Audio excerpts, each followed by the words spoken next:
Welcome to the Thurston County Board of County Commissioners Board Work Session for Wednesday, April 24th, 2024. It's 9:03 a.m. My name is Ty Mentor, Chair of the Board. To my left is Vice Chair Commissioner Wayne Fournier and Commissioner Emily Klaus. We have Commissioners Carolina Mejia and Commissioner Gary Edwards by Zoom. We have County Manager Leonard Hernandez and Assistant County Manager Rob Gelder. For public virtual attendance, you may follow along on the Thurston County YouTube channel. We're in session for 3 hours this morning, and we have a variety of topics. First one is an executive session, and we'll be going straight into that executive session. So I will make that announcement. Pursuant to RCW 4230-110-1I, to discuss with legal counsel representing the agency matters relating to agency enforcement actions, or to discuss with legal counsel representing the agency litigation or potential litigation to which the agency, governing body, or member acting in an official capacity is or is likely to become a party. The public knowledge regarding the discussion is likely to result in an adverse legal or financial consequence to the agency. Land use public comments, 30-minute estimate. Commissioner action may follow. It is 9:04, so at 9:34 we will come back to either leave executive session or make an announcement regarding an extension. So with that, we will see the public in half an hour, and we'll start off with this topic.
All right, we are back. It's 9:36. We're finishing executive session, and we don't not have any formal action following that executive session. So we're up to item 2 on the morning's agenda, which is a housing targets update.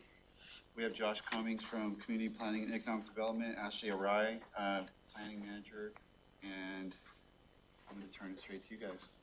Okay, so Ashley is working to get the Zoom set up, so we're working on that process. But in the meantime, maybe I'll try and do a quick overview of where we are. This is the housing targets conversation, and when last we spoke with you, the Board of County Commissioners asked us to go back to the other jurisdictions and talk with them about engaging on the targets, including the sustainable Thurston information. So I sent an email to my fellow planning directors and provided a path towards opening up the countywide planning policies and having this conversation.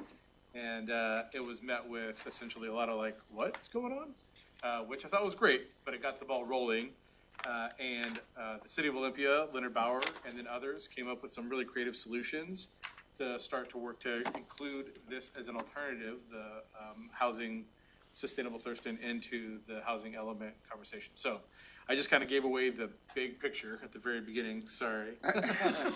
But I think that we've got a creative solution going forward, and in response to the state mandated housing element conversation that we're working towards continuing to take those paths. So now that I've completely stolen your thunder, Ashley, please take it away. Well, I think it's worth it to go through just some of the background on the housing piece. It's really complex, and the more we just tell the same story, the easier it'll be when you get a big giant packet to review next year. So we are going to go ahead and just review at a high level timeline and status of where we are with the housing update as part of the larger comprehensive plan update, and then walk you through housing types by income. We really are trying to come up with some graphics. You're kind of our test case. We're coming up with graphics that describe this as easy as possible. So not only looking for your feedback on the content, but were you able to get it? Because if so, we might roll this out in other outreach that we're doing. And then, of course, talk about the land capacity analysis, touch on that sustainable Thurston piece, how this is all going to be integrated into the comprehensive plan update over the coming months, and then that overall timeline. So where are we and why are we doing this? You'll hear House Bill 1220 thrown around a lot. That was the big House bill passed a few years back that essentially established a new way of looking at affordable housing. So we as a region and as a county have already been doing buildable lands reports for years, and that essentially looks at our capacity and whatnot. What House Bill 1220 did was, it takes that buildable lands report that we're already doing, and it instructs jurisdictions to not just say, do you have enough housing units, but do you have enough housing units by income type? So we'll go into that in a little bit more detail. So quick question. Oh, yeah. What's a buildable land report? Yeah, it essentially is a capacity analysis. So looking at the growth projections for our area, and then looking at the zoning on the ground, whether that land in that zoning is developed, not developed, and how much capacity does it have to accommodate that growth. So that is a document that was adopted. The county adopts it, although it is prepared by Thurston Regional Planning Council in coordination with all the cities. And that the state requires? The state requires it. Yeah. Part of like the whole growth management apparatus, because then you can use that report to make adjustments to your urban growth area boundaries. Gotcha. And zoning and things like that. So baseline data. Got it. Okay. But it is mostly the more urban counties are required to have it, not all counties. And is urban decided by population? In this case, yes. Yep. Thank you. So Sorry. we fall in that category. And not really the reason I highlight it, it is the basis for the housing work that we're doing right now. Because it is the document that has been adopted and has been agreed upon by all the different jurisdictions in the region. So then layered on top of that is this housing allocation methodology. So as you start looking at those numbers of housing units in those different jurisdictions, and you start layering in information about housing by income type, where is it most appropriate to allocate that housing? And I think the easiest way to think about it is urban versus rural. What housing types can be accommodated in an urban environment versus a rural environment? And then, so that was a piece that we worked on with our jurisdictional partners last fall. And then it's actually underway now, but we hope to have a draft of the land capacity analysis done next. So it's almost like a small update to the buildable lands report. There's a lot of complex That's good though, things so here. just anticipating the question, how is the land capacity analysis, what part of the buildable lands report is the land capacity analysis? How does it change that? It's specifically looking at the housing piece. And if you, actually, I'm gonna go to this next because I think it'll make more sense as you're thinking about housing types. You know, the buildable lands report today is just like, is the zoning in place to accommodate this many number of housing units? Doesn't really pay attention to whether those are more urban type housing, like apartments that are gonna be more affordable, or larger single-family homes on 5-acre tracts. This new land capacity analysis is gonna start looking into those details. Like, you can't just say that housing units in that extremely low or very low, in those income brackets can be accommodated in rural areas, because they are apartments that need public sewer and water, which we don't have in rural unincorporated. So the intention of this table is to really walk through those income bands that the state has set forth. So these are not being established by us, these are being established by the state. And then the housing types are also established by the state. So these are the state's assumptions for what housing types would be best suited to accommodate people that fall within these income bands. I'm gonna go way back. What is the purpose of House Bill 1220? To ensure that we are accommodating housing in all of these income bands. You haven't mentioned ADUs, although they're in here. We'll get there. We'll get there, yep. And it's interesting when you start looking at the state's assumptions around ADUs. ADUs in a city or an urban environment where you don't have to worry about septic and water and rural density requirements, they can be fairly affordable, or more affordable. When you start moving into a rural environment where you might have to replace your septic system, or have 10 acres for a detached ADU, probably not gonna be as affordable. So even if you look at ADUs, they fall in potentially a different But income band. if we made policy that allowed them to be less, that allowed that ADU to be created with a lesser burden of restrictions, for an example, the 10-acre thing, so if we change that, then it becomes more affordable. Say it's on a 2-acre parcel. When it comes to septic, if we have septics now for a certain number of bedrooms on a home. So if we say, well, okay, you can have this other ADU, septic can be added by maybe putting another leg on the drain field,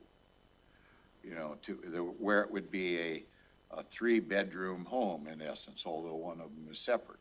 So there's things that we could do to make that much more affordable and allow, especially in today's day and age where people are able to work from home. And I know that doesn't match with the Growth Management Act per se as to when it was put in place, because of the goal to condense the population into the urban core. But it still does, it gives us an ability to keep families together. It addresses daycare.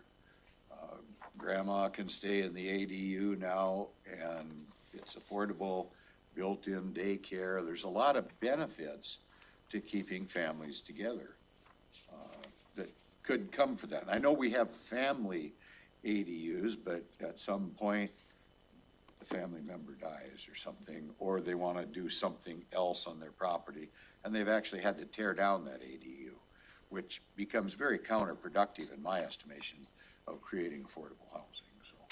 Commissioner, I think that's why the legislature really has been grappling with that Yes, conversation I think over so. the past several years, because they recognize the need for affordable housing and trying to reconcile that with the Balance, requirements of the Growth Management Act. And so they're looking for pathways that actually would then provide counties with a safe harbor, Right. for lack of better terms, so that we don't run afoul of GMA if we were to adopt those types of policies. Sure. So thank you for going right to solutions, that we agree that that is a potential option. It is interesting that both of these, GMA and this housing allocation, are coming out of commerce, right? And so I think that there is a dynamic tension that we're gonna work through.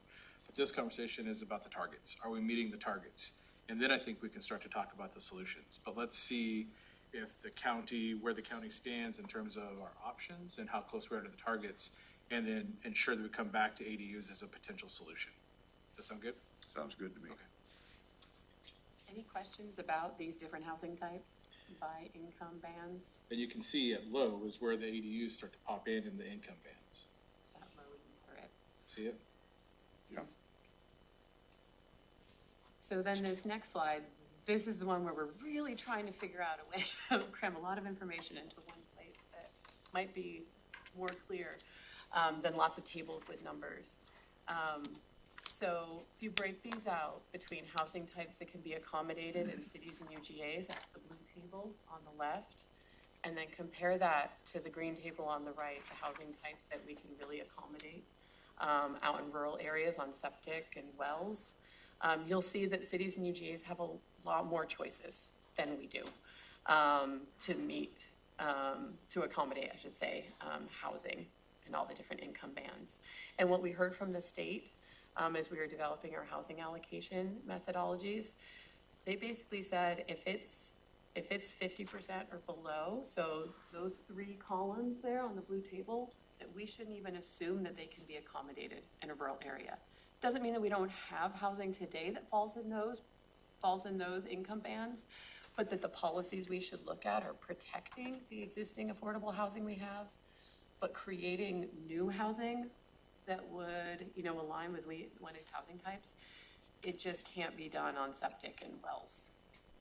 What percentage of the 86% is those three categories versus the second two categories?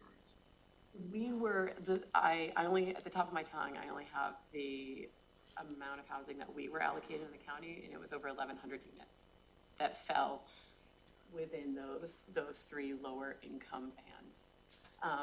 And at the top, you'll see this 86% in the cities and UGAs, and then it says 14% in rural. That's what our current buildable lands report that was adopted in 2021 laid out in terms of allocation. So rural unincorporated is projected to accommodate 14% of all housing growth, population growth, whereas the cities and UGAs were only going to accommodate 86%. And of course, many of you heard concerns from the community about this breakdown of the numbers. Like, is it really appropriate for rural and incorporated areas, knowing all of the environmental concerns and the fact that we don't have public sewer and water, to take on 40% of the, or 14% of the growth moving forward?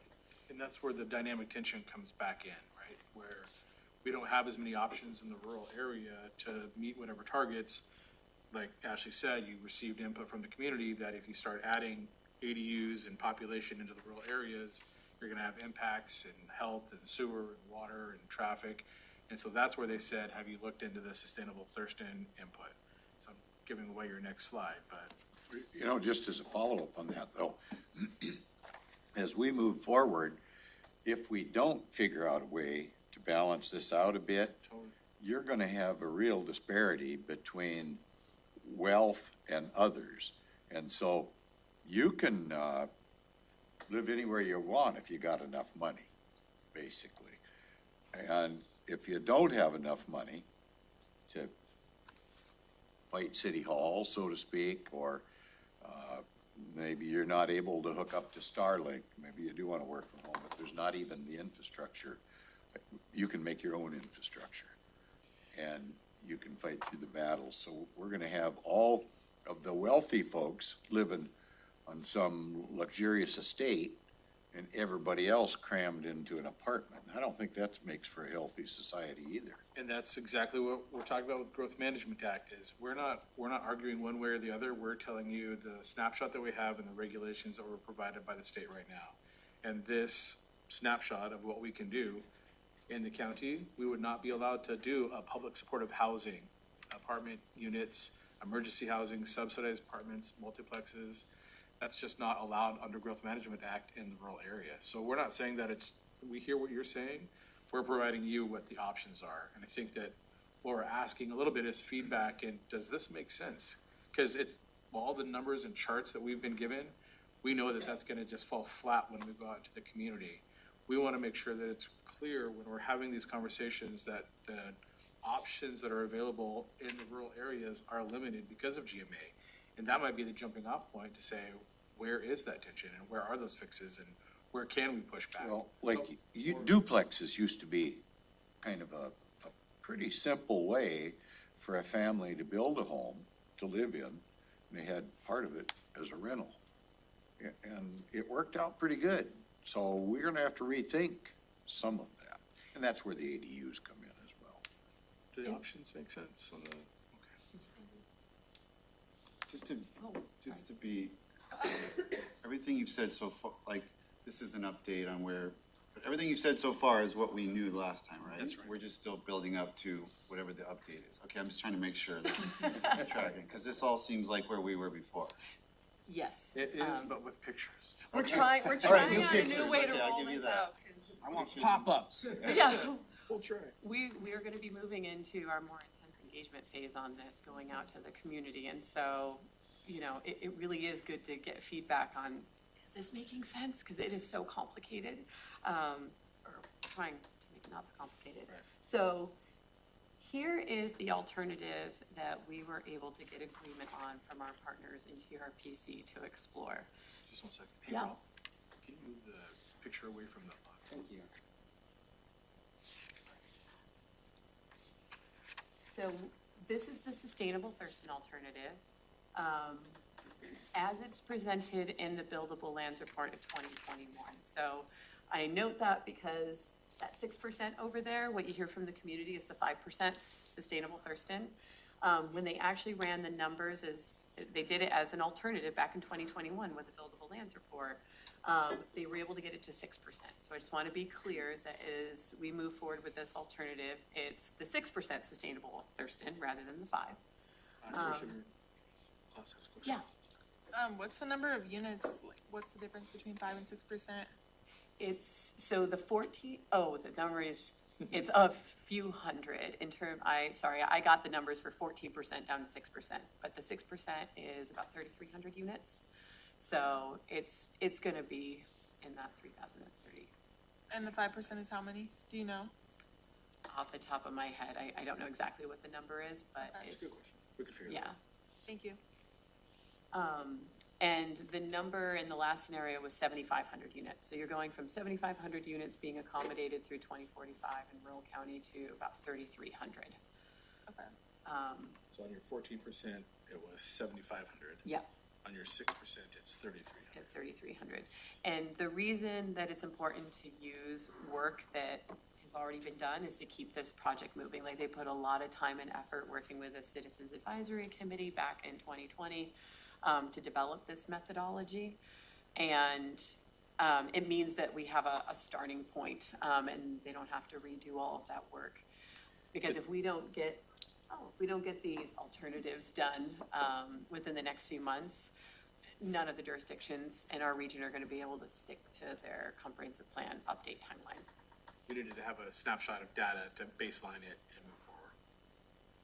Can you put the 6 and the 94 percentiles into context as to what are they a percentage of? What's the number coming down? Is that the requirement of units that have to be built in our county? Yeah. So the overall is. So what is do you have the 94%? I have the overall number.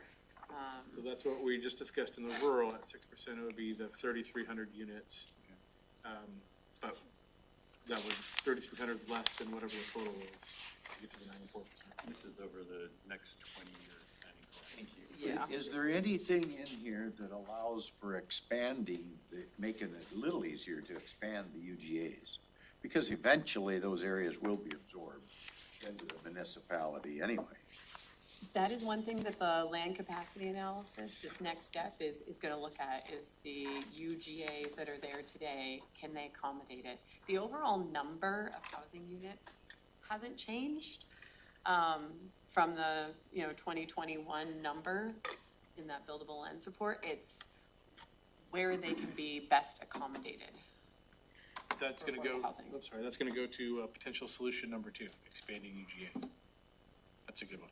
So would you say that the total is right around 5,500? Yeah, or 55,000, yeah, it's like, it's like 54.7 something. You did the percentage.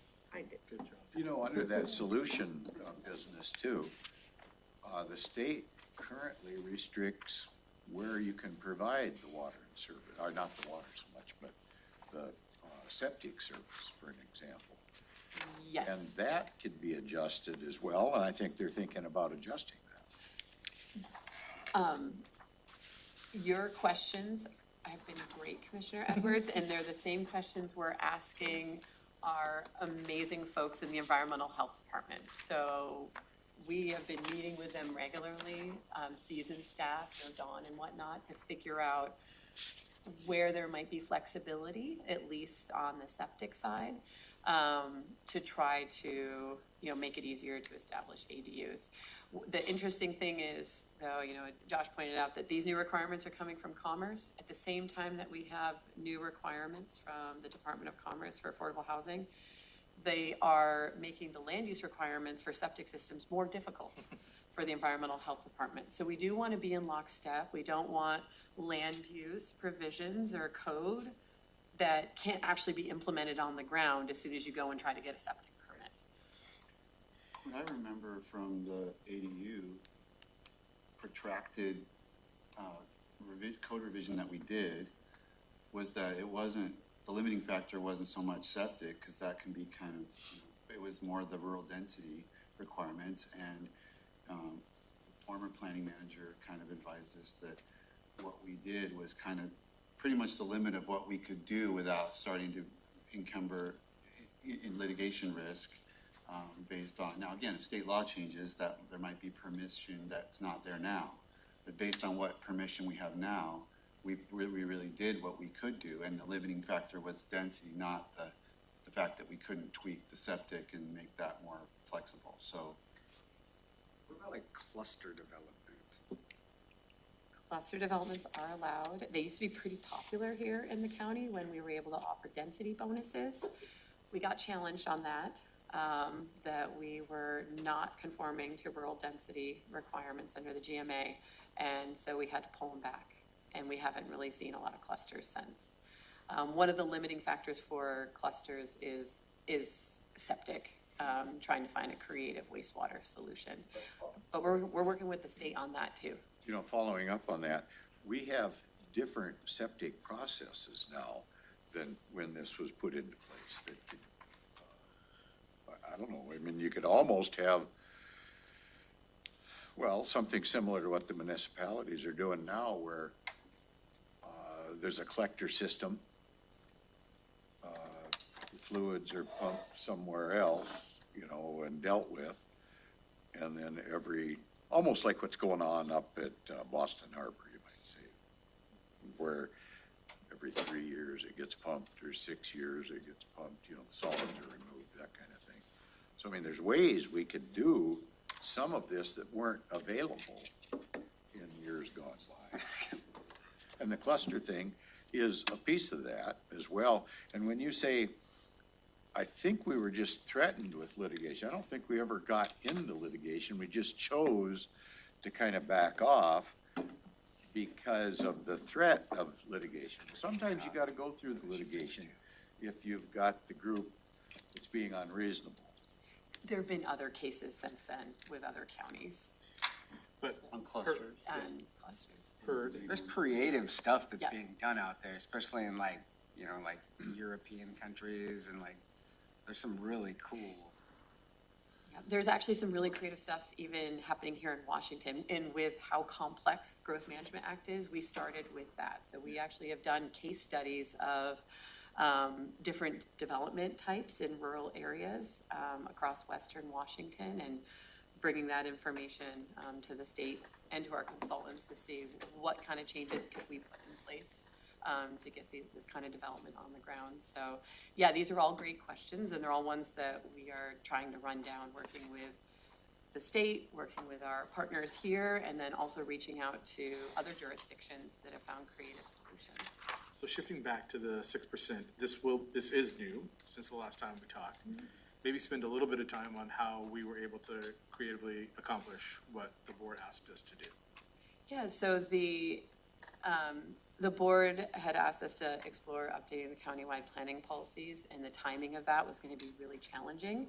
And so in working with TRPC, they said, you know what, there's nothing in the countywide planning policies that says we can't look at an alternative. The countywide planning policies essentially say this is the minimum we have to do when we're preparing the buildable lands report, but it's completely within the jurisdiction's realm to, go beyond that. And so the creative solution is, okay, let's see what it looks like to go beyond that. So at this point, it's an alternative being analyzed, and then the jurisdictions, including the county, is going to have a conversation about which alternative is the one that makes the most sense. It might take some work to get the other jurisdictions on board. You can't have jurisdictions picking different alternatives, because then we are out of compliance. The numbers don't add up. So this is where the next step is going to be. We didn't have this 6% as even a talking point with the other jurisdictions until we had the analysis done by TRPC.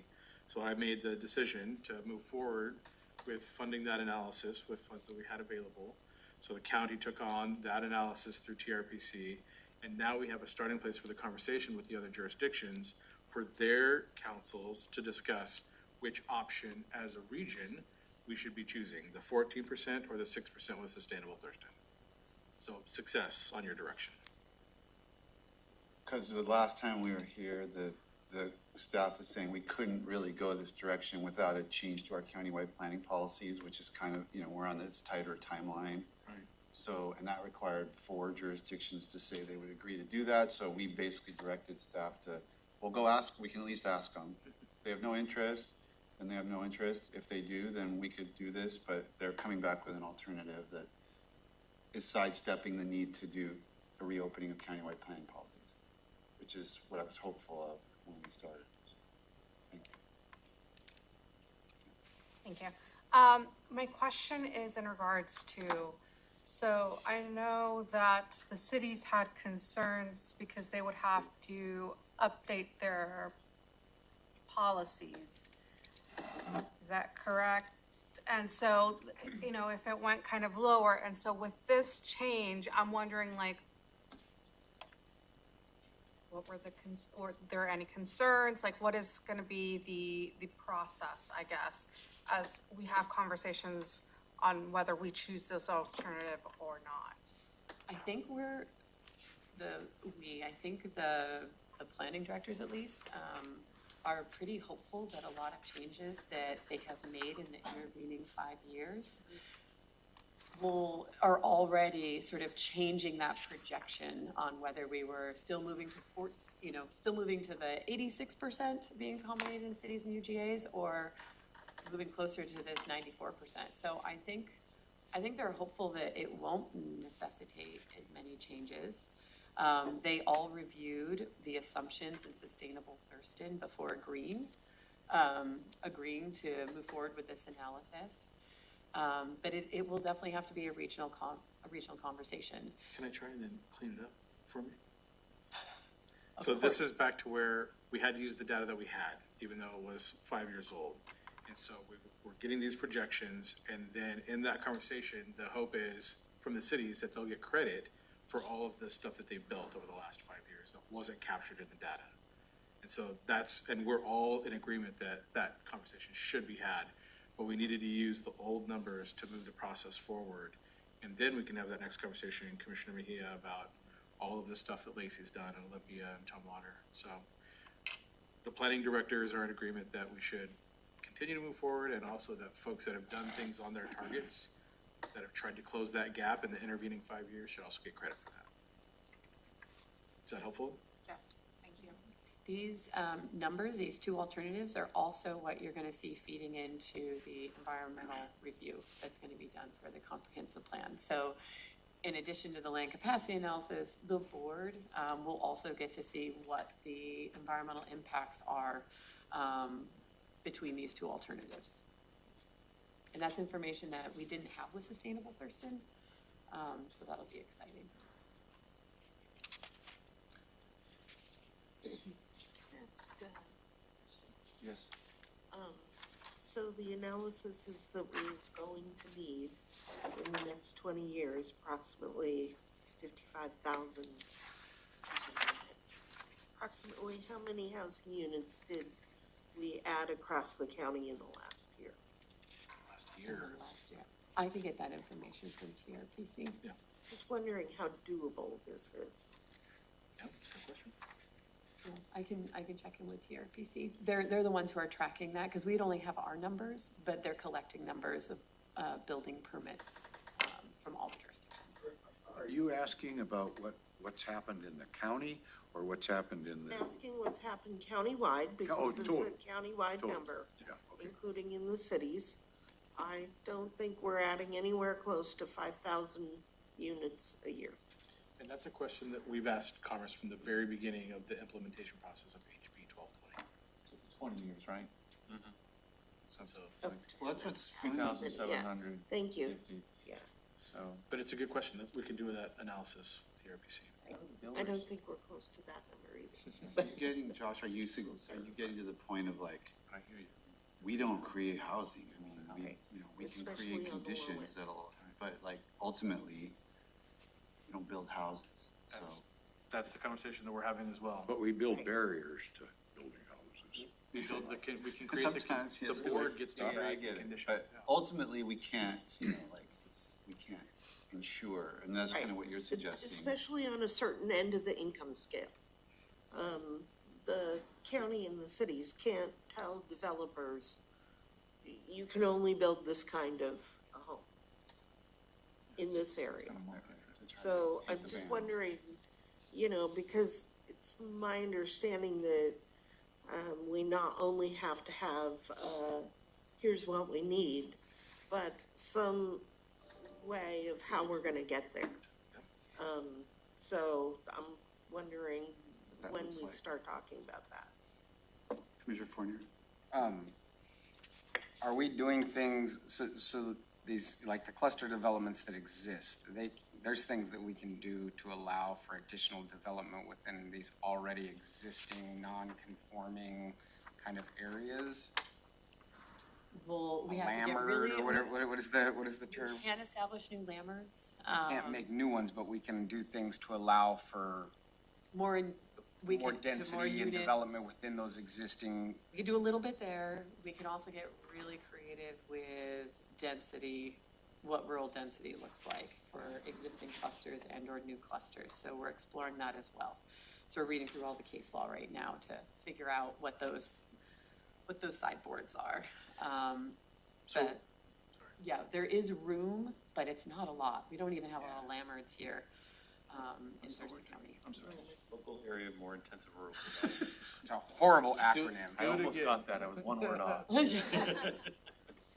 Kind of like, it's like, isn't it sort of like, it's like growth management acts here, and then you've got these like, almost like grandfathered in areas, where in the rural area, there was some more like almost dense development, so you don't just like mow them down, and you allow a little latitude there to, since it's already developed, you get a little more latitude than you'd get It was somewhere put in else, prior to right? nineteen Is that ninety-seven, basically- you could have a little commercial activity and a couple houses and. Like, isn't Rochester downtown kind of a? Rochester's our perfect biggest example. one. The other ones are mostly located, like in the Green Cove Drainage Basin, which comes with extra provisions Yeah. for, You've that got limit. places like Little Rock that's like a post office and a bar and a school.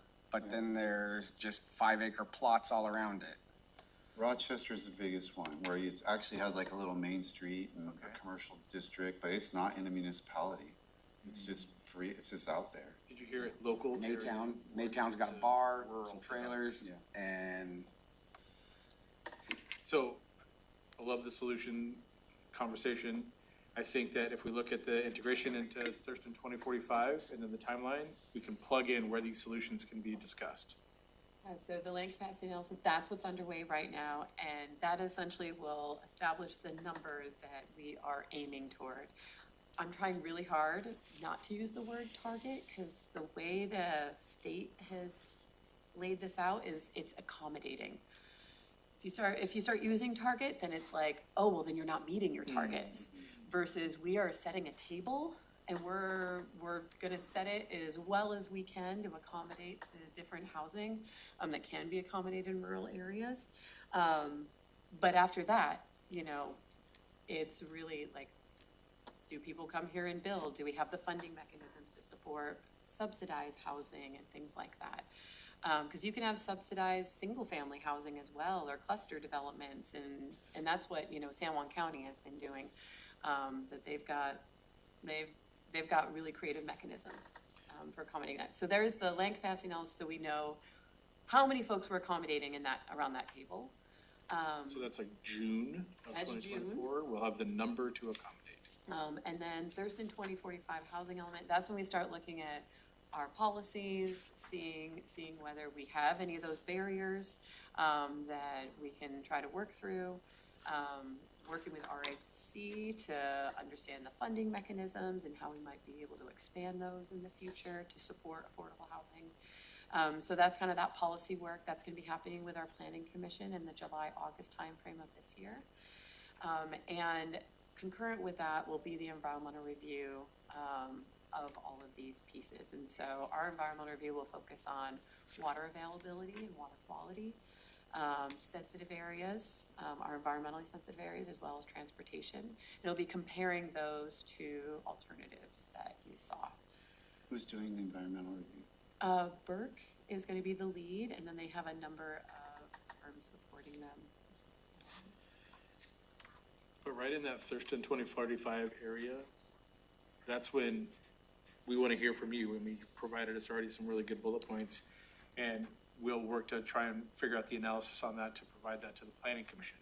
It'll use the planning commission as the right space to have the conversation on potential recommendations that come back to the board as a matter of process. Can you describe cluster in terms of I've never heard that expression for housing before. Yeah, so imagine you have a 100-acre parcel, and it is zoned for one house per every 5 acres. So you get 25-acre lots. It's just like your standard conventional subdivision. A cluster development is that you cluster all of those houses. Let's say you take those 20 houses and you put them on just 10 acres of the site, and then you reserve 90 acres of it in, we call a resource parcel. So it could be for farming, forestry, to protect environmentally sensitive areas. So it's a really great both affordable housing tool, because you don't have to build as much infrastructure if you're clustering everything, as well as a really important conservation tool as we think about balancing conserving our habitats, our prairie habitats, and allowing for housing. So it's we are spending quite a bit of time trying to figure out how to make those more, or how to incentivize those for our developers. The density bonus then would be like you could build maybe 25, or you could get an extra allowance to build a few more units if you did this, because there's these corresponding benefits to the larger open space. And you're seeing developers at one point were interested in that? There's quite a few that got developed in this county when there were density bonuses, because you have to pay more The density for the. bonus? Sorry? You said when there were density bonuses, There used- they no longer exist? So this goes back to the conversation we just had, Litigation thing. right, that we got challenged. The spread of litigation. And so to Sue the us. point, this is one of those bullet points that we'll bring back to the planning commission. We're already working on those concepts of, I think Commissioner Edwards hit it right on there, like how far can we go? How far did we go? How far should we go?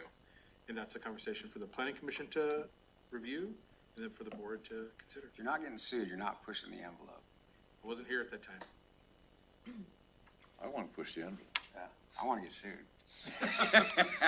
Travis. Just kidding, Robin. Where's Travis? So I've been attending different groups, like I was at Sierra Club earlier this week, right? And they were talking about this exact thing, right? And there was a presentation on it, and there was a lot of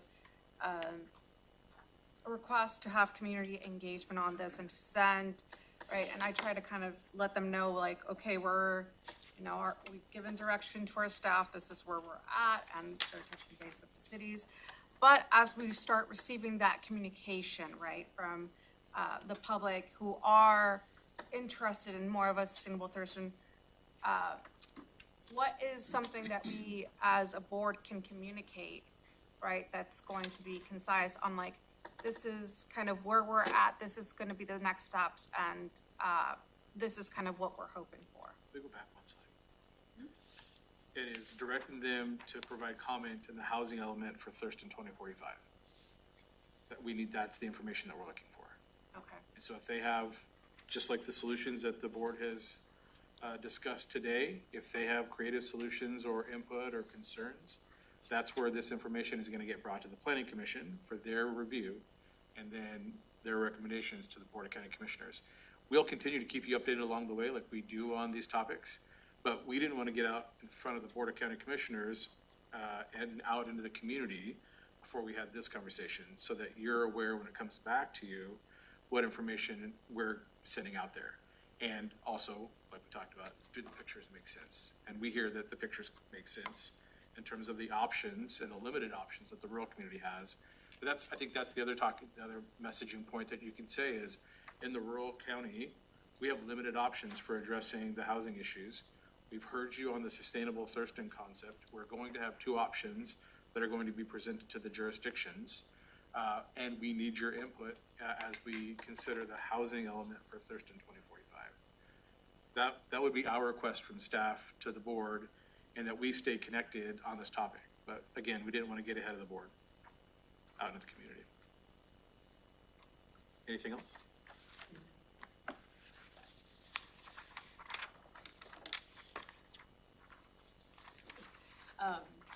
So here's a timeline, and we've gone through most of this, but June is when we really hope to have numbers. I think a lot of folks like the Sierra Club want to see the numbers and the breakdown, as do we.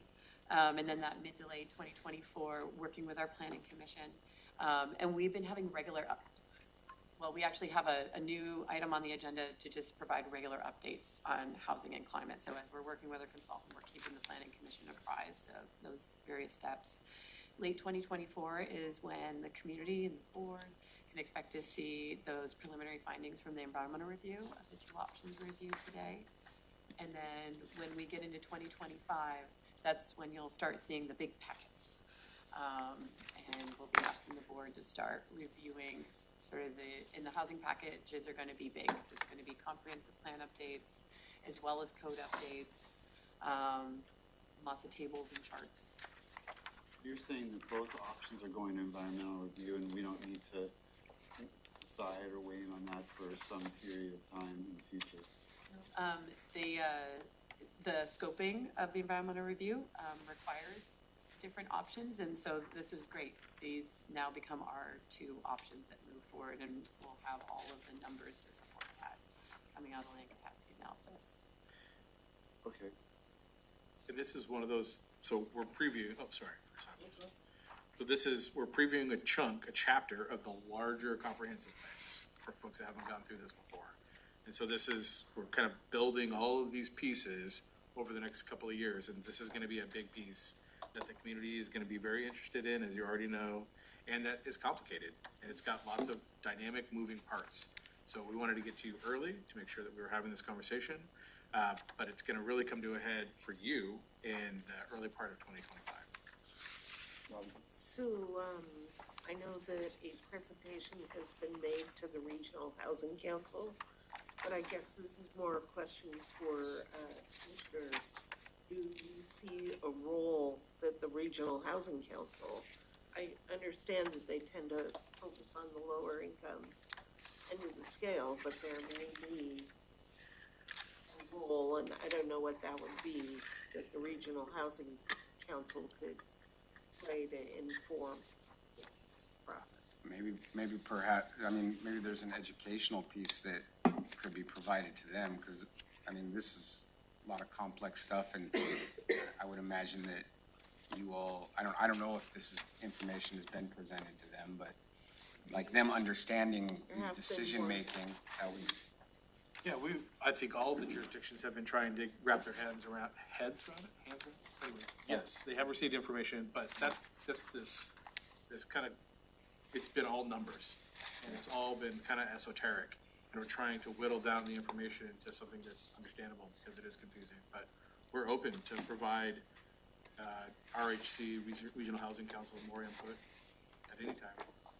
Sure. And at a staff level, I can say we've been working really closely with Tom and Keely and attending the RHC technical team meetings to try to learn more about what they do as well as participate.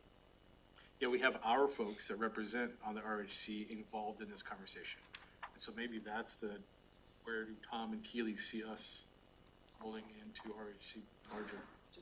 Sorry. Tossing it out as a curiosity, you've got a joint interjurisdictional body who regularly talks about housing needs in Thurston County. Does the jurisdictions, they had concerns that you expressed sounded very like procedural, like, well, we've got to have the numbers, we have this timeline, so, did you hear anything that was more of a policy, like, heck no, we should, the county should take that 15%, and, should we anticipate pushback from the concept, apart from the process and procedure? Or did you not hear anything like that? We can't say, I think that's the part of the conversation that we haven't been able to have yet, so we haven't been able to signal what we're gonna hear back from you. Premature, obviously, since both options are gonna move forward and be analyzed, so that's good. Yeah, I think, People can get their minds around it. the city of Yelm it has a very large allocation in either of the scenarios. So I would say of the cities that have been participating in the discussion, city of Yelm is probably just the most concerned with this new way of allocating. Yeah, I heard from City of Yelm. I wasn't sure about Lacey, because Olympia, they were, even though this will impact them, they were reaching out, supporting this. So I wasn't worried about them as much. Lacey, I just didn't know. And that might be where the feedback comes back from you, because as we start to have these conversations about the two options, you all are connected to your fellow elected officials in those jurisdictions. And if there is input that we should know about, please bring it to us so that we're aware. Lacey and Tom already. Okay, any other questions before we move on? Thank you. are you guys leaving? You guys are at the next We're one? here. Okay. We're gonna shift gears. We're gonna go to the next topic then, which is 825 forest land conversion follow-up. And pull up my notes on that one.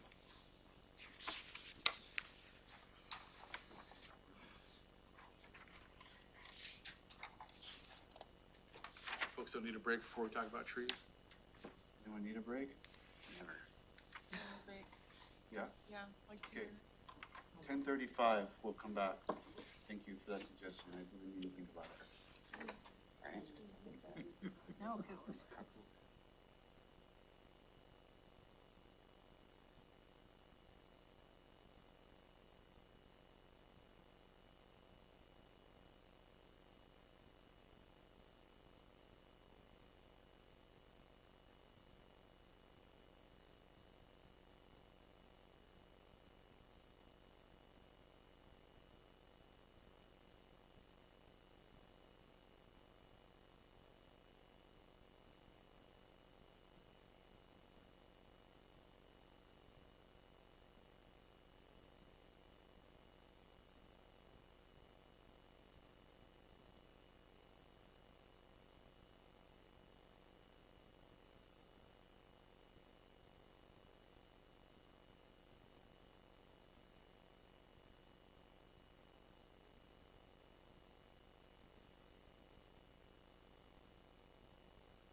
It's 10:36 a.m. and we're picking up with item 3 on the morning's work session agenda, which is 825 Forest Lands conversion follow-up.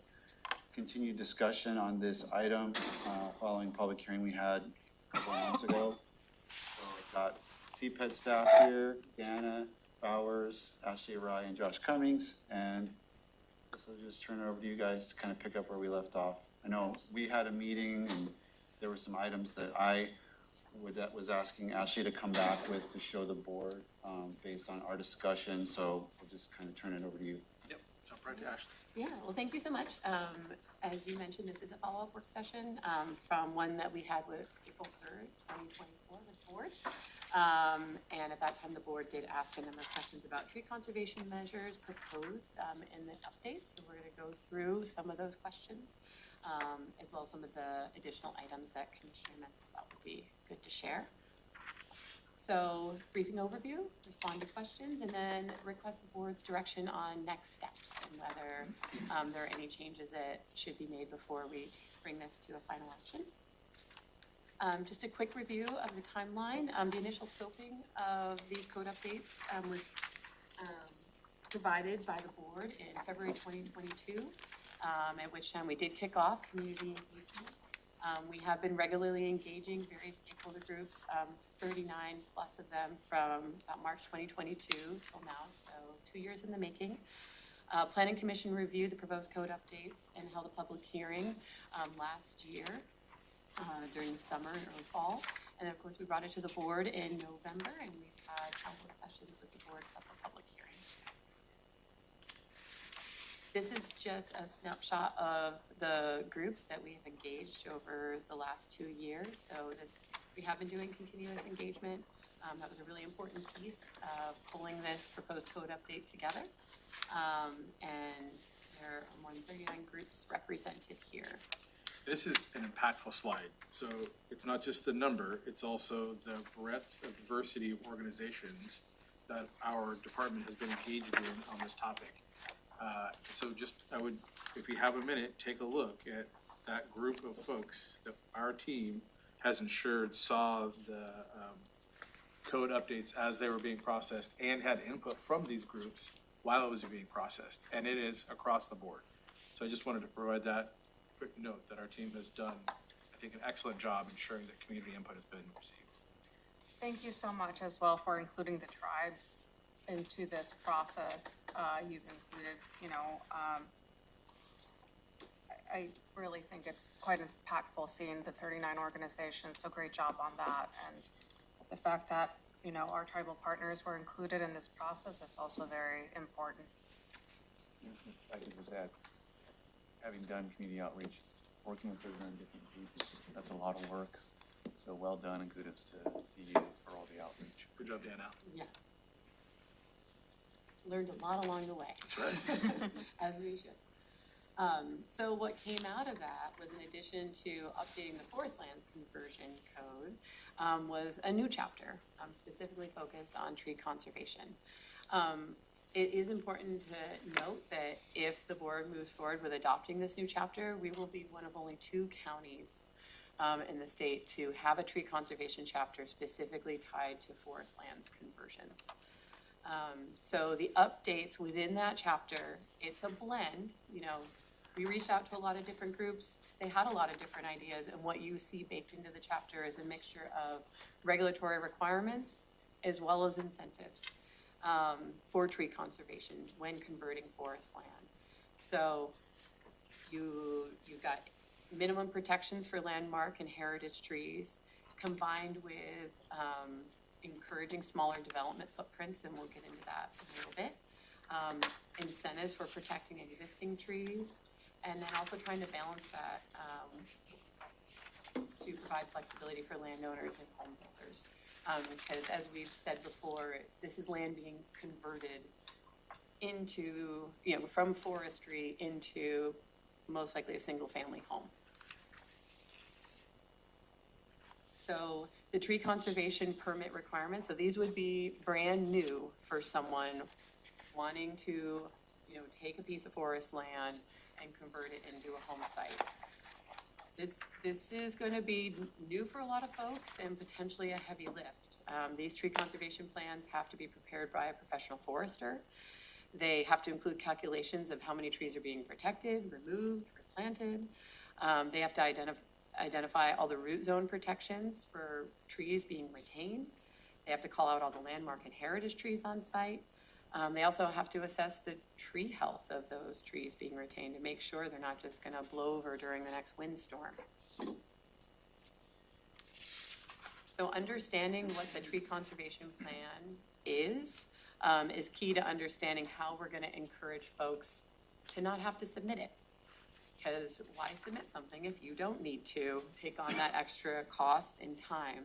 And so built into the new tree conservation chapter are kind of these two pathways. And this is part of that incentive-based approach. So if you're a new home proposed for a 5-acre parcel that's currently forested, if you're clearing more than 20% of the trees on that site, basically more than an acre, you gotta do all the things I just covered in that last slide in preparing a tree conservation plan, getting it submitted and reviewed by our staff here in the EDC. What comes out of that review are those minimum protections for the landmark and heritage trees and those minimum replanting requirements that we reviewed at the last briefing. Alternatively, if you're like, you know what, I can make my development footprint smaller. Is there another pathway available to me? Well, yeah, if you're clearing less than 20% of the site or clearing less than 1 acre, you don't have to go through the preparation of a tree conservation plan and all that added cost and time getting it reviewed. So this is one of those incentive-based approaches. Instead of requiring smaller footprints, it's basically rewarding people for having a smaller footprint and only disturbing an acre of that 5-acre parcel instead of the full 5 acres. If you want to cut down more trees, more than 20%, you've got to do a heavy lift in terms of reports, but it can be done. And this incentivizes making sure you cut down less trees. And this is, again, one of only 2 in the state, counties. So this is environmentally right up to that, 1 of 2 in the state. How does this affect a parcel of smaller than 5 acres? Say there's a 2-acre parcel. Now, I know the zoning has come into place and a lot of them are 5, but for whatever reason, there are smaller parcels out there. So how does that work? Is it still on the same percentage? So 20% of 2 acres, maybe that isn't quite doable, so would it be 30%, of 2 acres? I'm just wondering how you're gonna handle a parcel that's different than 5 acres. And I realize this is just an example, I think. Yeah, there is a different methodology for parcels that are smaller that ties to going back to that point system. So there's a flexibility built in there. So folks that do have a smaller parcel can also pick the pathway that doesn't require the tree conservation plan.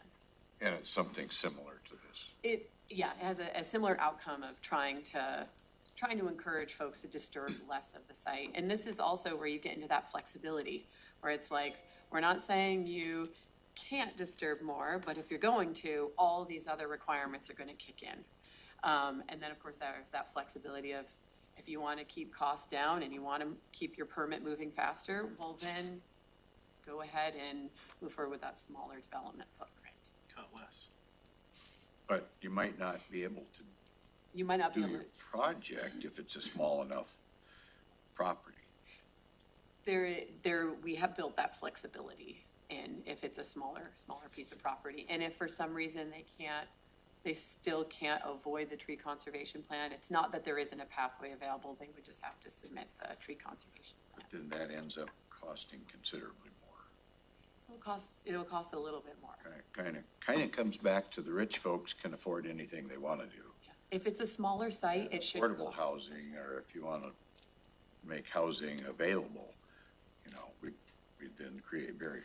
So I'm just trying to figure out a balance there. No, it's okay. We appreciate that. We ran the numbers on the 5 acre parcel. We could get into the options and the flexibility. It just wasn't part of what was asked of us last time. We have had that conversation and we can do that again. But knowing that there is flexibility on the smaller lots, and the incentives still remain, the tree conservation plan, it is a big lift and it's new. And so it is important to get that out on the table for this Board of County Commissioners.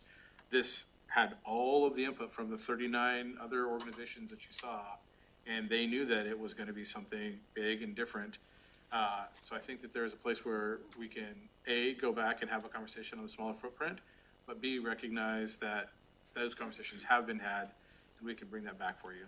On those exceptional situations, I guess, is there going to be a mechanism to move forward for folks without, say, the expense of a hearings examiner determination, so that they can go in front of an administrative review, maybe the director? Yeah, I mean, somebody I think there's enough flexibility there within the administrative review that reasonable use exception wouldn't be necessitated by this. Might be something else if it's a challenging site. We shared this last time, just wanted to bring it forward. If a tree conservation plan is required, these are the standards they're gonna kick in. So our current standards, not many trees being required for replanting, for every 1 acre, of trees being removed. And outside the UJ, there's no replanting requirement or retention requirements. The proposed standards, it's going to be different, but 100 little saplings, which also, hopefully folks will retain existing trees, so don't have to plant 100 little saplings. And then that's layered on top of required tree retention, 30% landmark and 70% those heritage trees. So I think what we could have done a little better the last time, go back one slide, please, is to, no pun intended, work out the decision tree a little better. And the first part. That's worse than as well, yesterday. The first part of that decision tree is the incentivizing cutting less land. And so if you don't want to do this heavy lift tree conservation plan, cut less forest if you're 5 acres or above. If you decide that you do want to clear more land, then you go into this tree conservation plan, then go to the next slide, which then triggers this conversation. At this point right now, the current standards, if you're outside in the rural county, there is no tree planting requirements. And so the proposed standards, again, those 39 plus organizations saw this difference. There are many folks, like in the development community, that are fine with the status quo. But they know that this is something that the board is considering. And so they've had input and they've seen what it looks like to have a tree conservation plan. They understand the number of reports that are gonna be required, and they see the plantings and the potential preservation of legacy and heritage trees. So just thinking of it more in like a step program. The first thing is incentivize cutting less. If they don't wanna cut less, then they go into the tree planting conservation plan. And that triggers a lot of work that gets done, but they can still have that opportunity with the goal of always protecting the trees and allowing for the development. So I saw 2 questions, Chair, pop up. Okay, thank you. I guess I'll just say first, thank you for sitting down with us and kind of walking through this. I know for me, it was like, I need you to break this down to like just a level where, and so I really appreciated that. And then learning about this incentive, I feel like I was focused on one area that, but I guess my questions are, is there a way to know that this ordinance is working, that our tree conservation plan is working, and is there a mechanism to collect data? And then the second part to that question, I guess, is then how are those metrics, going to be received? Who's going to be overviewing them? How is that going to work? I think it's a great idea to collect data on this. I mean, this is new, and knowing whether we've got that balance right, whether we're still providing enough flexibility for homes to be built, as well as achieving the goals of trying to keep as many trees on the ground, healthy trees on the ground as possible. So yes, I think collecting data, bringing that data back to the board, and having a continued conversation about, is this working? Yeah, we have, oh, sorry. What would be the timeframe that you'd recommend? 6 months, a year? So what I was gonna say is informally, every code or ordinance that the board reviews and that adopts, Ashley, who is the person that's bringing this to you, engages directly with Brett. And Brett is our current planning manager, and so the two of them are in tandem informally. But we have, in the past, I'm trying to remember, had a 6-month check-in on different codes that are updated, but you have to know that the board approves it, it takes 3 to 4 to maybe 6 months to implement it, and then another 6 months to see how it's working. So that would be, I think, that would be my suggestion is, yeah. But I think that there's a place at 6 months where we can say, how is the implementation process gone? Knowing that we won't have the metrics necessarily on how it's working until after a year. My turn. How is this actually implemented, like at the lowest level, right? I buy 20 acres and I'm clearing some trees out to make room for whatever, and you guys come and, well, there were trees here, and there was never trees here. I mean, what is it, like, there's no tree inventory that you guys do on an individual's property that says, well, you only kept 20% of landmark tree. How is that implemented? Brett's gonna come up here and talk to you about aerials.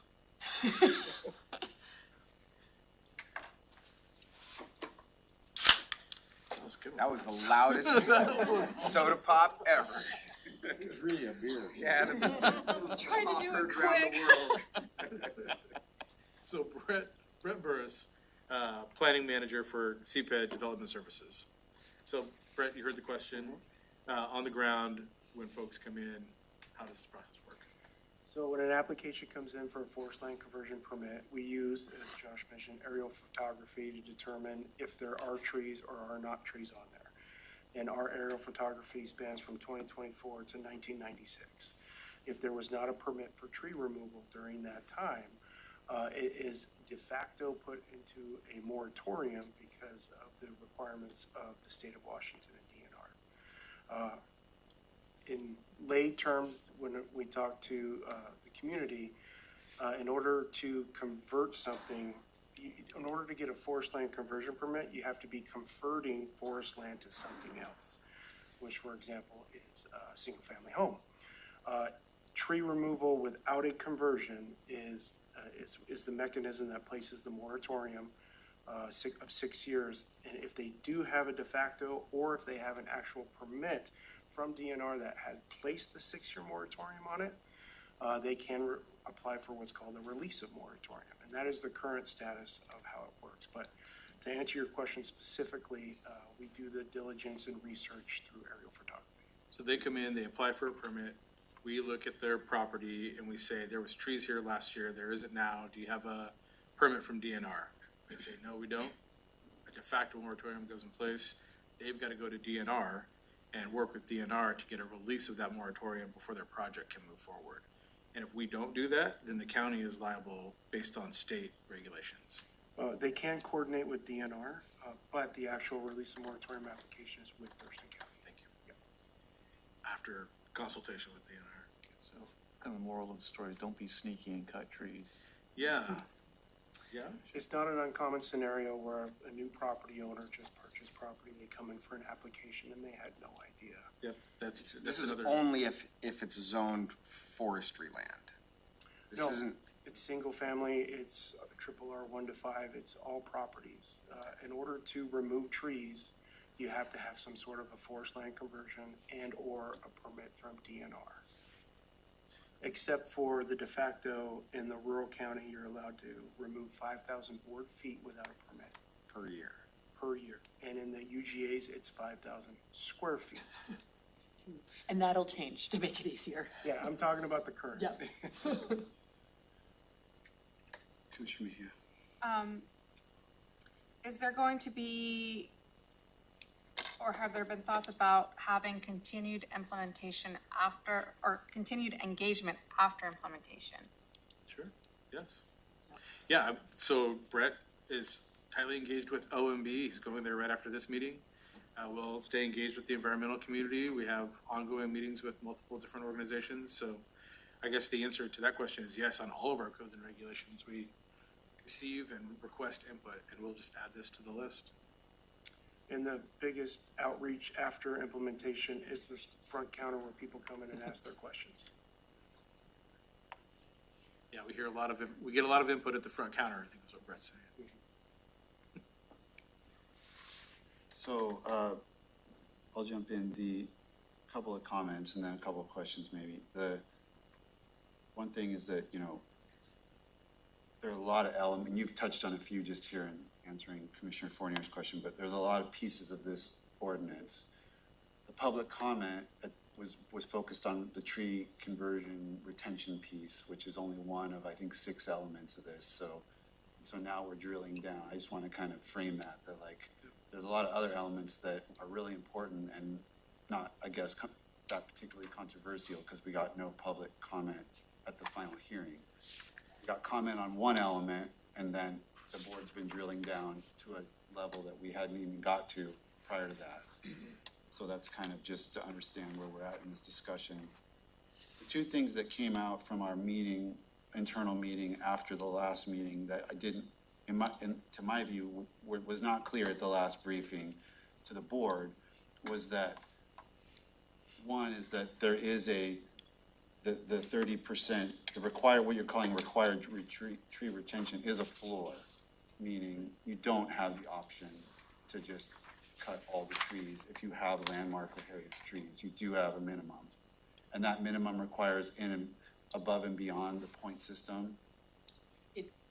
Like if I had. You have a minimum requirement, and the point system, that incentive-based system is layered on top. So you've got regulation, and then. So if I have 15 landmark trees, I have to keep 5 of them, even though that's more than 100 points.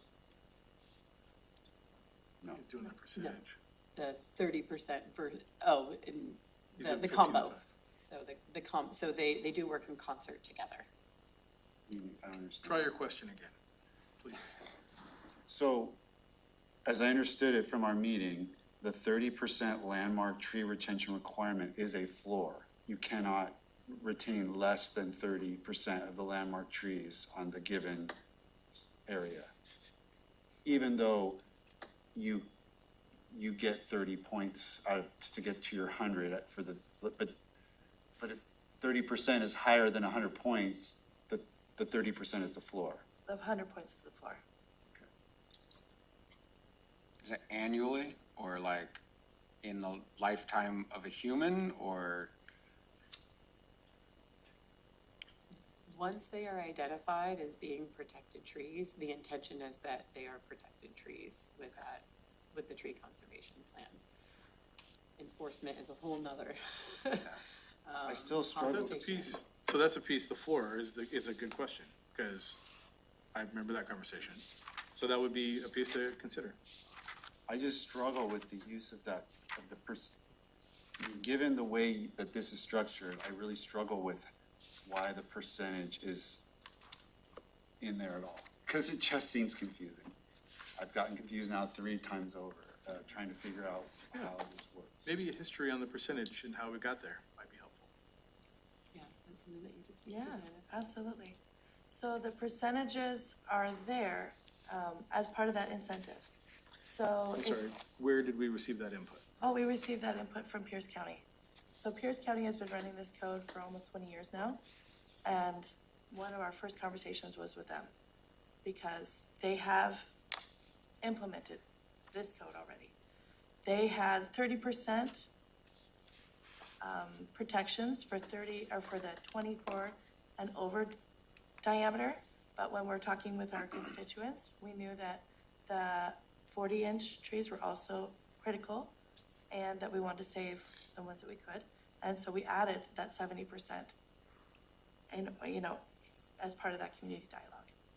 So that was an additional piece that Pierce hasn't run, but that we added to increase that. Yeah, I think the alternative would be that you could take down, if you didn't have it tied into the point system, you could take down all the trees and just plant saplings. Right. So it's Right, and that's basically, what But if, That's what it sounded like at the last briefing, and then when we met, it was like, well, no, you can't do that. And that's what Commissioner Mentzer's asking about the floor. yeah, So can you cut down legacy trees, landmark trees, excuse me? Forget about heritage, I don't want to confuse things, just, you've Just got a landmark bunch of trees. landmark trees, what is the maximum that you're allowed to do? So go for it, Dana. Okay, so with the landmark trees, it's 30% up to the 100 points. But You have so to it's keep 3. 30%. Yeah, but that, I mean, like, what, But you have to keep 3. If we didn't have the 30%, you wouldn't have to keep 3. Out of why don't you just say 100, 3, you have to keep a minimum of 3. out of 100 landmark trees, you have to keep 3, no, I'm sorry, out of 10? Out of 10 landmark trees, you have to keep 3. Out of, so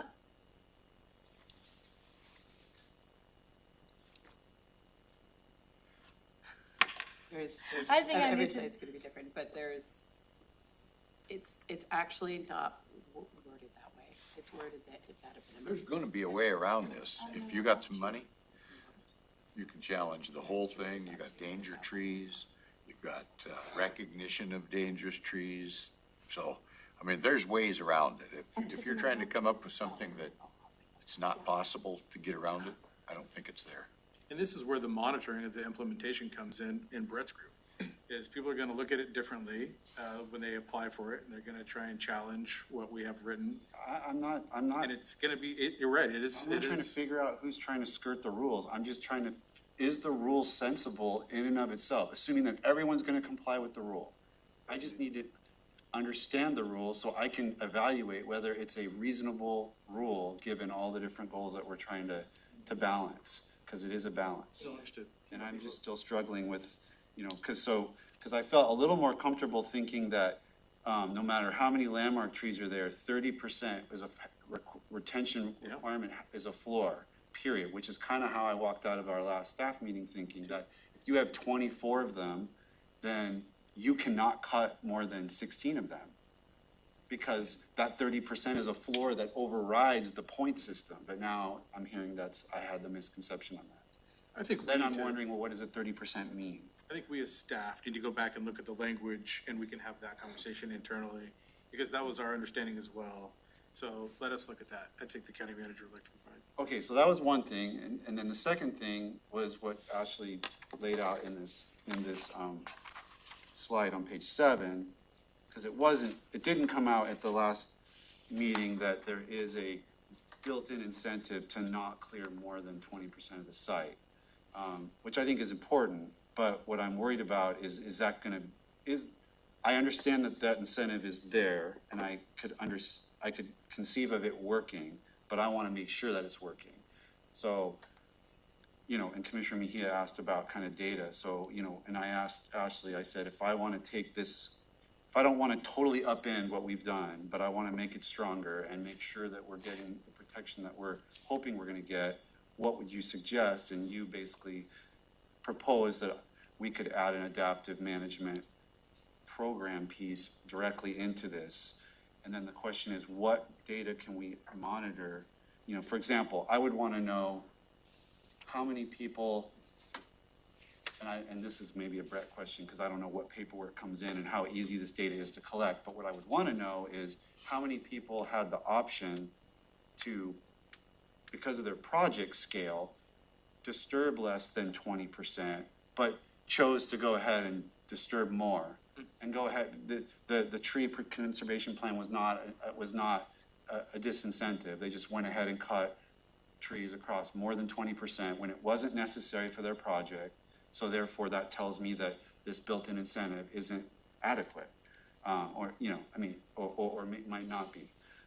We can track that data pretty easily. That's a Okay. good one. So if, we could build in a mechanism where we say, in a year, if more than, I don't know what the standard for the board would be, that would be up to us to decide whether we're satisfied. But if, half the people are just going well and beyond just because it's expedient or simple, then obviously this mechanism isn't working. So that's one thing that I would like to see. And then my other question is about, I know this is a multi-phase effort, and one of the phases we're looking at is tree canopy.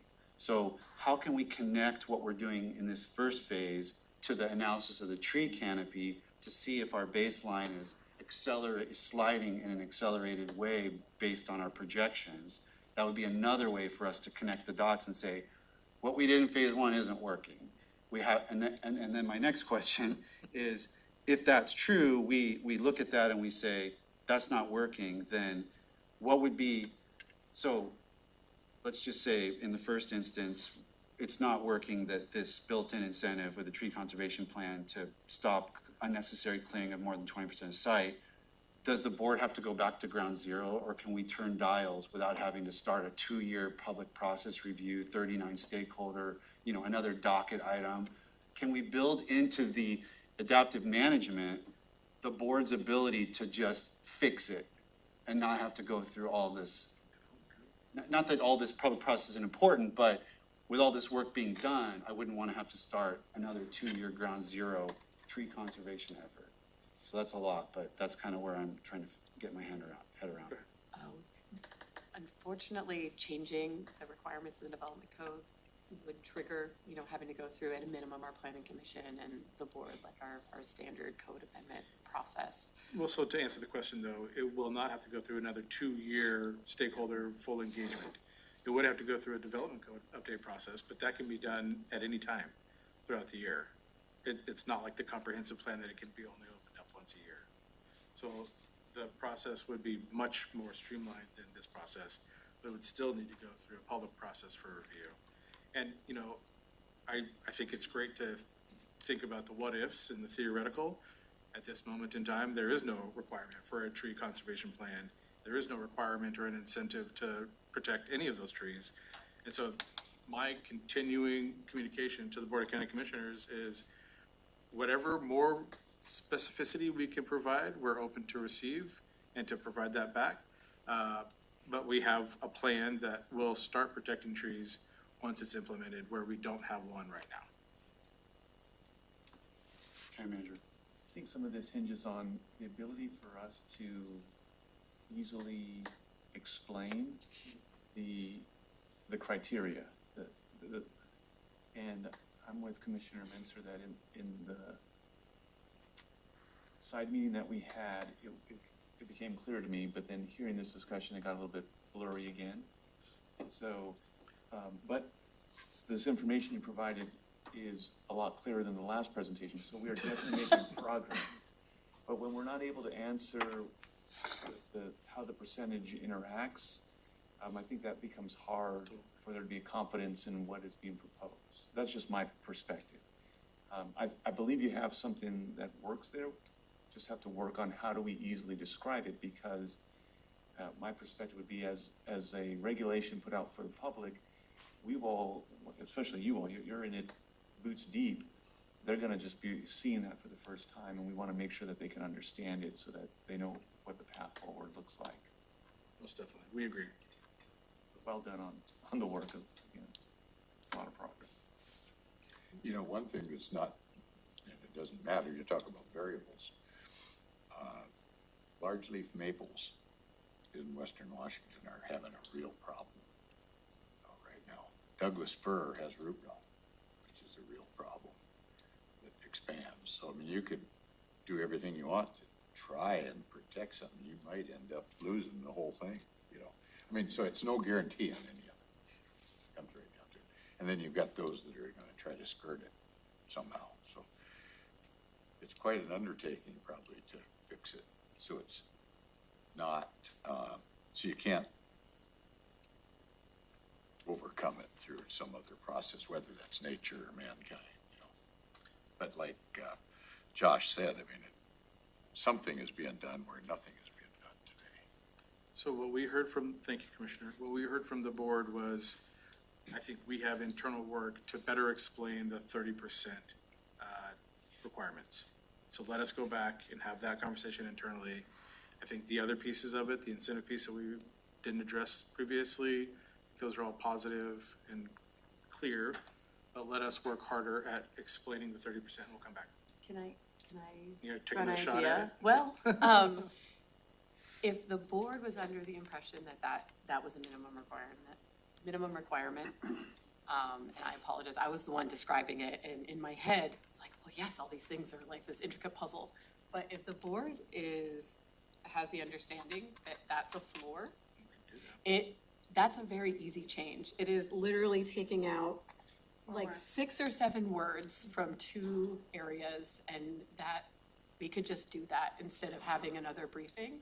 If that's already your understanding, that's something the board can do, and I think you're still gonna have enough flexibility in there. I don't know how many sites we have out there that are covered in landmark trees. It would be amazing if we did, and, why not try to save as many of those as possible? So I think we'd really get at the intent and just align this with where the board already is. So Are there any issues with stakeholders if you made that change? Nothing on that front. I mean, it really, the number of sites it would be pretty small that would have trees that big. And if we already build in this monitoring and adaptive management, I think that's one of the things that we could put on the list to monitor. Are we getting sites in that are covered in landmark trees, and this tree conservation plan is not gonna work for them? That's actually, I think that's a good path forward. So what we could do is edit the language to make our understanding, because I have that same understanding from that meeting, the 30% is the floor on the legacy trees, landmark trees, excuse me. And also, we're going to do some adaptive management and monitoring, and we can send that out to the stakeholders. And then when the next step of the public process comes up for the board approval, if there is comment, then you can hear it at that time, so that it's full and transparent and continues to move along. But we can make that adjustment to what the board sees to approve to make our understanding align with what's in there in terms of the 30% floor. I would just ask that when you put in, I'd like to see the strongest adaptive management proposal along the lines of what Ashley and Dana find to be, appropriate, reasonable, and doable, but laid out explicitly so the public can see that getting this on the books, we're getting these protections, we're using this basic structure, but we're gonna make sure that it's working and that that's built into what we're doing. And you can. When you say adaptive management, you're talking about this is a living concept and we need to reevaluate it, and you're talking about wanting to be able to easily ratchet things. I mean, also remember that allows future commissions to easily dial things back too, so checks and balances are also important. That's maybe where it goes, but, because, and we actually talked about that, right?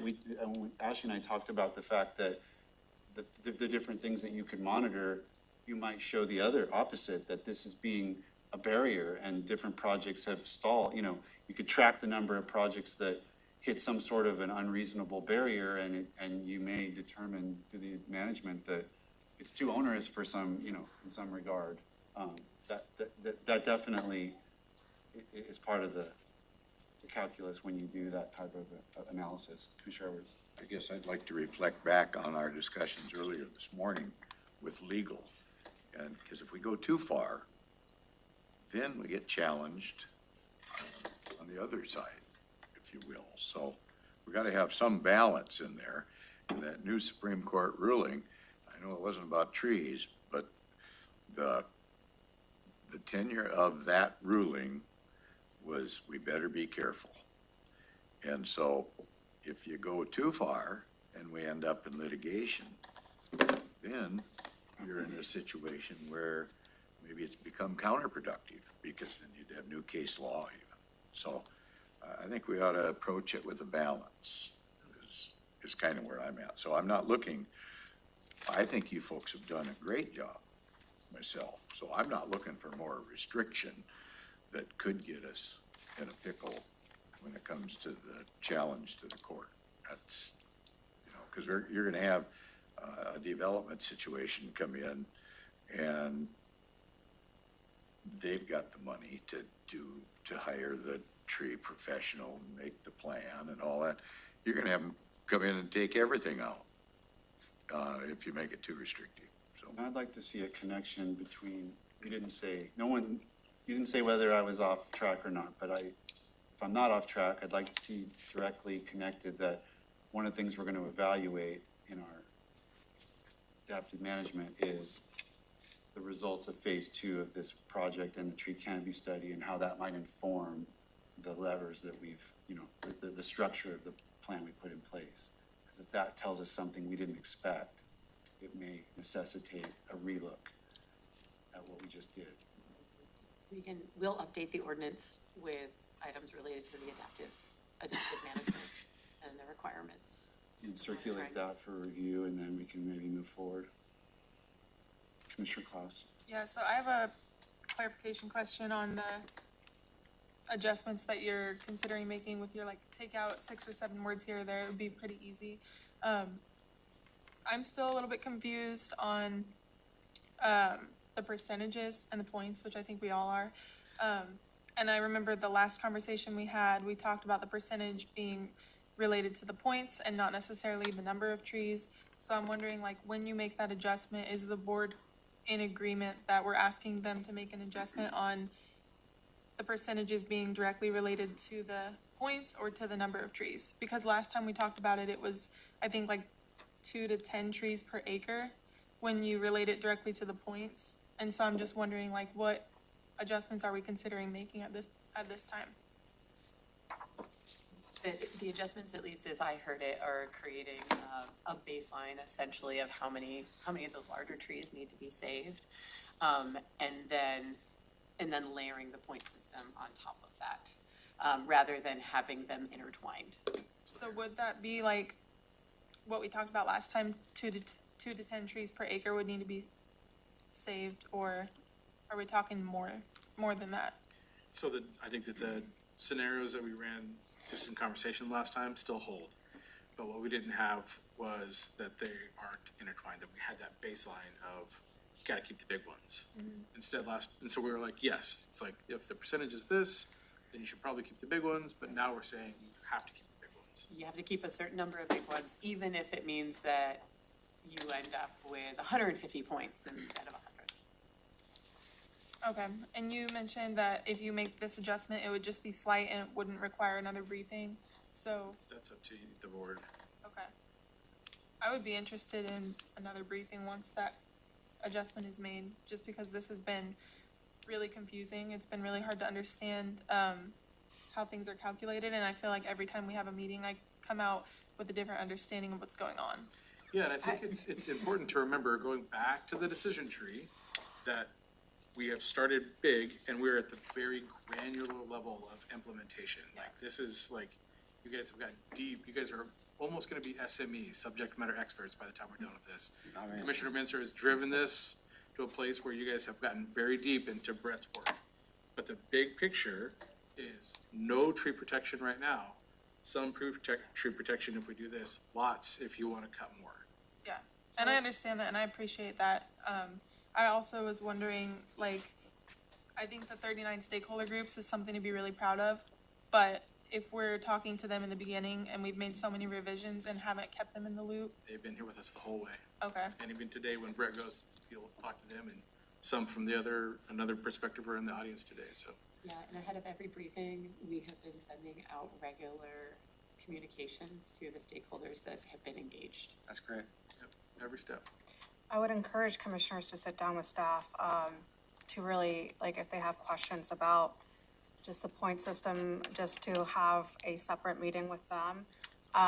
Because for me, it really helped me understand a lot of the nuances and the details about it. And, I was joined in that meeting by Commissioner Menser and Leonard, and we had a great conversation on it. So just encourage commissioners, if there is some confusion, to take that time to meet with staff and kind of have those conversations as well. So are there any timeframe? It's on the boards.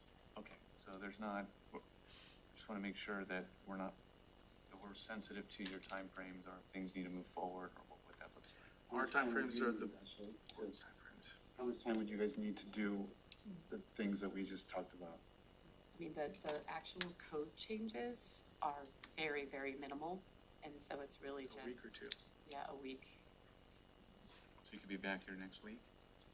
with the, sorry, let's make it 2 to make sure we have time to do the adaptive management. I want to be able to check in with Brett's group to see what data will be collected and could be synthesized. You're not trying to push it, just wanna make sure you have enough time Yeah, to get work done, Yeah. but also keeping things moving. Yeah, we would like that too. Okay. 2 weeks? Okay. Everything. 2 more weeks. Yeah. 2 years. Yep. All right.